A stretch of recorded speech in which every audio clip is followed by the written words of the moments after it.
All right, guys, it's been a while, but I'm back with another video. This one's just going to be purely informational. I was watching a video earlier today, and there were some comments about fit and finish of a Great Eastern cutlery knife. And the knife that they specifically were talking about was a knife on the lower end of the spectrum. And it seemed like that information wasn't included. So I wanted to do a video about the three main tiers of Great Eastern cutlery knives and kind of show you guys some of the features. So from left to right, we have what is the highest end or higher end, what's in the middle, and what's on the lowest end. So over here, we have what is called the Northfield line, and let's see if we can get that focused in. The Northfield line, unexcelled, and this line generally is has features that, such as polished blades, polished bolsters, sometimes dual bolsters, very ornate knives. You can see here this is pinched and it is lined as well. Lots of detail. You can see that there's a chamfer here to the bone covers.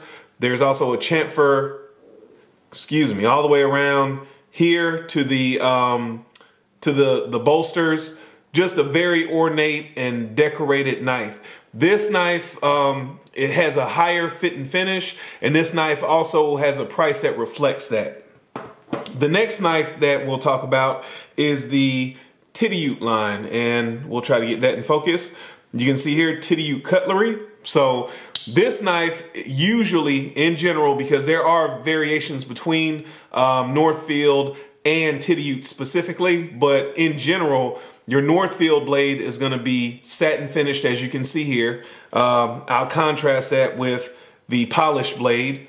So again, polished blade on the right, which is Northfield, and the satin blade, which is on the left, which is a Tittyute blade.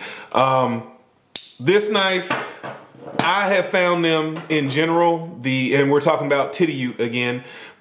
In general, I have found the Tittyute brands to have a similar level of fit and finish as the Northfield. The main difference is the cover options seem to be different, not necessarily as extravagant, less ornate. The bolsters, sometimes they're not even polished, sometimes they're brushed.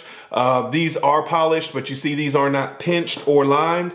And again, if you wanted to know what pinched and lined was, you can see here how there's a dimple in the top of the bolster here, and you can see the lines going across the bolsters there. That goes by a few different names, but just for simplification, I'll talk about it as pinched and lined. So typically, Tittyute knives are not pinched or lined, and you can see here the differences between those two.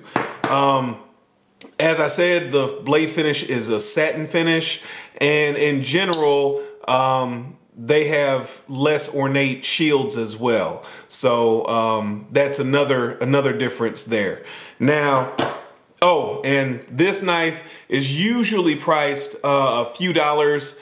I'd say from a few dollars, $5 to $10, maybe $15 different than its Northfield counterpart. Usually when a run of knives is done, there will be a portion of those knives that are done in a higher dress, if you will, which are the Northfield, and then there will be those that are more standard working man type knives, which are in the Tittyute. And like I said, there's probably between a $5 to $15 difference in the knives in those different trims for the same exact model.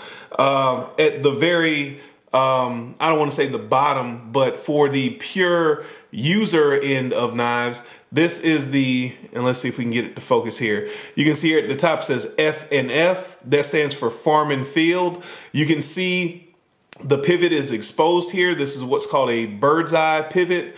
You can see the handles are very blocky and just basically rounded off and well finished. The centering on this one is good, but sometimes you'll notice that the centering isn't as good. These are usually all steel knives. Just very straightforward knives. Again, satin finish, nothing fancy, just straightforward working knives. These knives are as I said, farm and field knives. They're at the lower end of the fit and finish scale.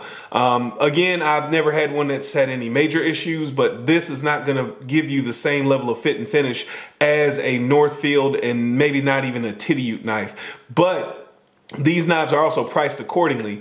Usually a farm and field knife is going to run you in the ballpark of $70, $60, $70. And usually a Northfield or Titty knife is going to run you $70+. So again, there are differences in prices and there are differences in features between the three lines. And again, those three lines are farm and field, Titty Cutlery, and Northfield. So I hope that this video was informative. I hope that you guys got some information out of this. And remember, a lazy man carries a dull knife.